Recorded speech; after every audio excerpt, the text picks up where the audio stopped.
Have you ever held yourself back from speaking up even when you knew you had something valuable to say because you were worried about how others might see you? Maybe it was in a meeting where your idea could have made a difference. Maybe it was in a conversation with your boss, a client, or even a peer. That inner hesitation, that moment of pause, is something so many of us know far too well. It's that quick flash of thought. I don't want to sound too direct. Maybe I should soften my idea up. What if they think I'm bossy? Sound familiar? The silent struggle of confident women or an executive. Over the years, I have met countless incredible women, ambitious, capable, insightful women who have shared one common experience. They have learned to edit themselves. Not because they lack confidence, but because they have been conditioned to believe that showing it might make others uncomfortable. Somewhere along the way, many of us absorb this unspoken rule.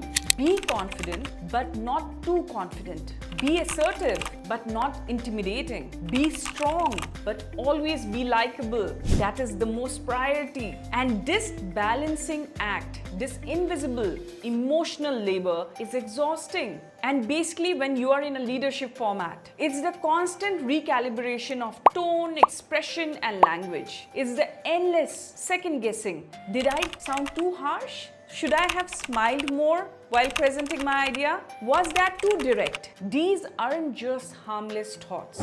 They are subtle forms of self-silencing, ones that keep many of us talented women from showing up fully in their professional spaces. The perception gap. Here's the irony. The same traits that make great leaders, clarity, confidence, decisiveness, are often praised in men but questioned in women. A man who speaks firmly is assertive.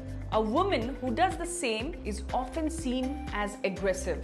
This double standard has existed for generations, quietly shaping corporate culture. It doesn't always come from bad intent. Often it's unconscious. But the result is the same. Women are expected to lead with strength, yet express it softly enough to remain palatable. And that pressure creates what I call perception gap. The distance between who we are and how we believe we are allowed to appear in front of a team or the boss or the superior or the management. When we operate from that gap, we hold ourselves back. We choose safety over authenticity. We shrink our voices to fit expectations that were never designed for us in the first place. The emotional cost of holding back. If you have ever left a meeting feeling frustrated because you didn't say what you really wanted to, you know exactly what I'm talking about here. That frustration is more than just regret. It's the emotional cost of self-censorship. Every time you hold yourself back, a small part of your confidence erodes.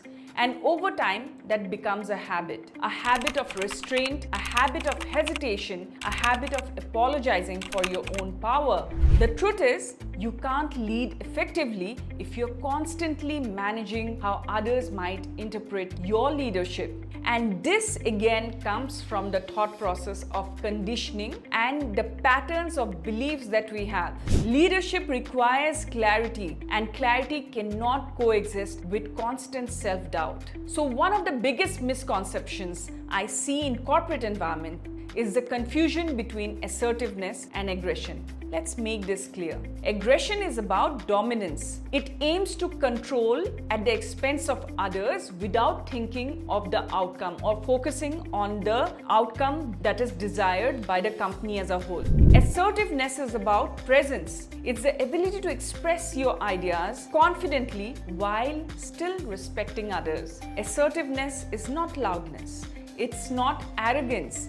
It's not the absence of empathy. It's clarity with confidence, confidence with composure, and conviction without apology or second thoughts. And that distinction is what defines powerful leadership. Where does the fear of being judged for assertiveness come from? For many women, it begins early on. We are praised for being polite, cooperative, and helpful. traits that are beautiful and valuable. But we are not equally rewarded for being bold, outspoken, or direct. By the time we enter the corporate world, those lessons run deep. We have internalized the idea that our confidence needs to be carefully managed. Add to that years of subtle workplace conditioning, comments like, "You're very rigid. You could be a bit softer in your approach. Try to be more collaborative." And it's no wonder so many women question their own tone before they even speak up. This is not a reflection of weakness. It's a reflection of conditioning. And once you understand that, you can start unlearning it. The truth is, assertiveness isn't something you need to add to yourself. It's something you already have. It's your natural confidence, your inner clarity, or your grounding presence. But to express it freely, you need to rewrite the internal narrative that says, "If I speak up, they will think I'm bossy." No, if you speak up, they will know you have something worth saying. Reclaiming your voice begins with awareness. Recognizing that every time you choose to silence yourself out of fear, you reinforce a system that benefits from your silence. You can lead with empathy and still be assertive. You can be kind and still be clear. You can be respected without being universally liked. And that's okay. So the thought process that you need to be liked by one and all is itself a pattern of failure. Because true leadership isn't about pleasing others. It's about guiding with purpose and integrity. Overcoming the fear of being judged for assertiveness. Understanding the fear and building the confidence framework. Why the fear persists. Even after years of experience, promotions, and recognition, many women still find the familiar voice whispering. Be careful how you say it. Why does it linger? Even when logic tells you you have earned your space. Because fear isn't only rational, it's cultural, emotional, and sometimes generational. Across industries, women share the same quiet anxieties. If I speak too firmly, they will call me confident. If I speak too softly, they won't take me seriously. If I challenge an idea, they will think I'm trying to prove a point. It's an exhausting tightrope, and the workplace rarely acknowledges how deep those inner negotiations are. Confidence can be applauded in theory, but in practice, it is still policed by perception. From childhood, many of us are socialized to prioritize harmony over honesty. We have been taught that being nice is more valuable than being clear. So when we enter the workforce, we bring that lesson with us, subconsciously measuring our tone to make sure we stay pleasant. Add to this the professional culture that often equates decisiveness with men, male energy, and you have the perfect recipe for self-editing. It's not that corporate women lack courage, it's that they have learned the social cost of being perceived as too much. To break this cycle, we first have to name it. When we name it, we strip it of its power. So recognizing the 3 triggers. Through my coaching with leaders worldwide, I have noticed 3 consistent triggers that activate this fear. Judgment by others. The anxiety of how colleagues, superiors, or clients will label our behavior, and this judgment starts from home, from how our parents or grandparents or our relatives will look at us, how our teachers will look at us. The second one is judgment by self, the internal critic that constantly evaluates our worth and tone. So this is the internal voice that is there in each one of us. Either it is self-depreciating or it is lifting you up. So you have to identify which internal voice you are listening to. If it is self-depreciating, stop that internal voice then and there and change your narrative about yourself, about your decisions, about your confidence at that moment itself. Judgment by culture. The third one and the most important one, the unspoken norm of what professional femininity should look like in each society. Understanding which trigger affects you most helps you respond rather than react, because awareness is always the first act of empowerment. So let's shift the lens a bit. Instead of asking, how can I be more assertive without sounding bossy? Ask, how can I communicate clearly while staying true to my values. This simple reframe moves the focus from other people's reaction to your intention. Assertiveness isn't about pushing harder. It's about standing taller in your authenticity. Think of assertiveness as the intersection of clarity, confidence, and compassion. When all three align, your message lands with both strength and respect. In my conversations with leaders from US to UK to UAE and to India, one thing is very clear. Assertiveness is interpreted through a cultural filter.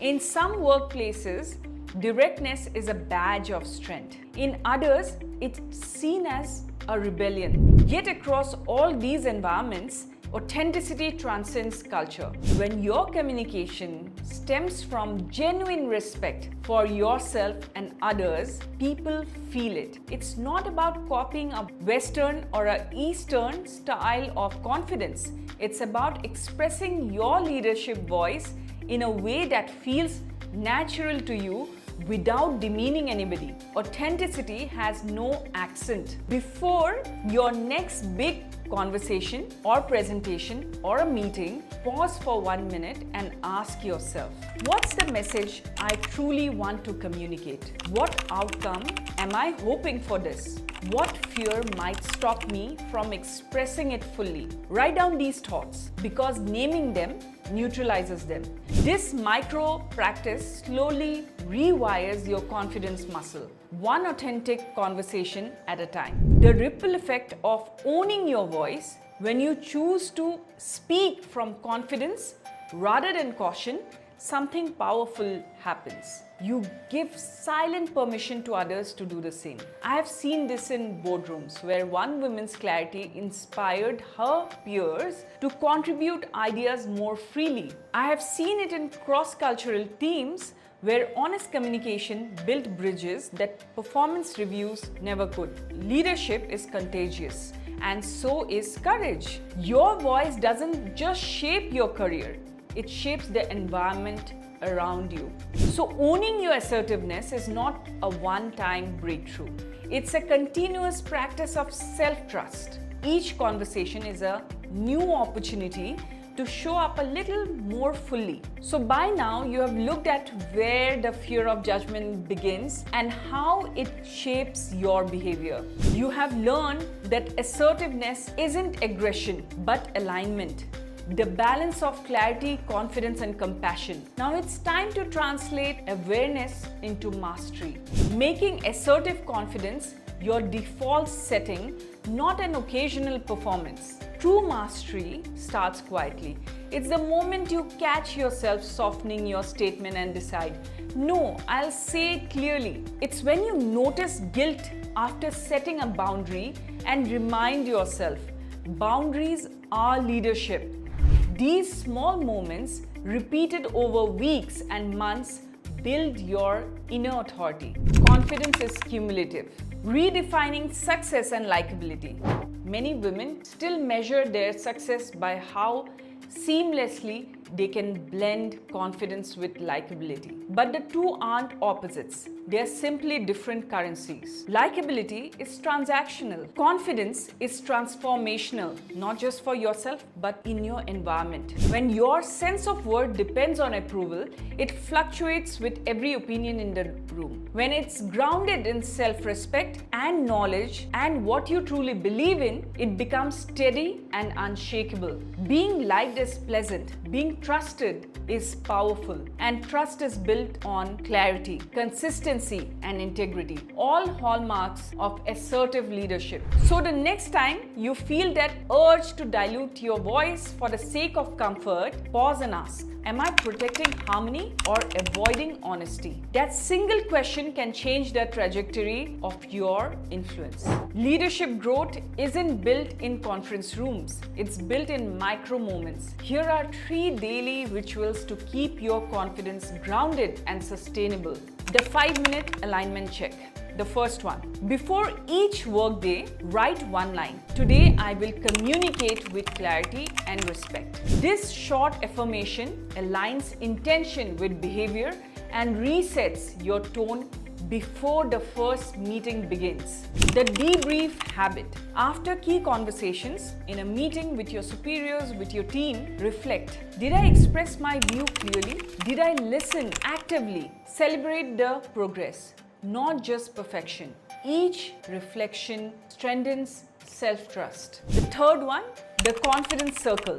Surround yourself with peers who model authentic assertiveness. Energy is contagious. Those people who encourage your growth, not your doubt. Keep them close. These small, consistent habits are what transforms assertiveness from skill to an identity, changing the narrative at work. Individual confidence is powerful, but collective culture change is where transformation becomes sustainable. If you lead teams, you can start that shift by modeling and rewarding assertive communication. Invite direct feedback and receive it without defensiveness. Acknowledge who speak up, even when you disagree. Replace phrases like "she's too outspoken" with "she communicates with a lot of conviction." Language shapes culture. When leaders change their vocabulary around confidence, workplaces evolve from cautious to courageous. Remember, every woman who owns her assertiveness chips away at decades of conditioning. Together, these small acts create systematic change. Assertiveness is more than a communication style. It's emotional liberation. When you stop editing yourself to fit expectations, you reclaim time, mental energy, and peace. You no longer replay conversations in your head, wondering if you were too much. Instead, you walk away knowing you were real and your voice is valued. That authenticity doesn't just attract respect, it inspires loyalty. People follow leaders who feel human, not rehearsed. And authenticity paired with clarity becomes your most persuasive leadership tool.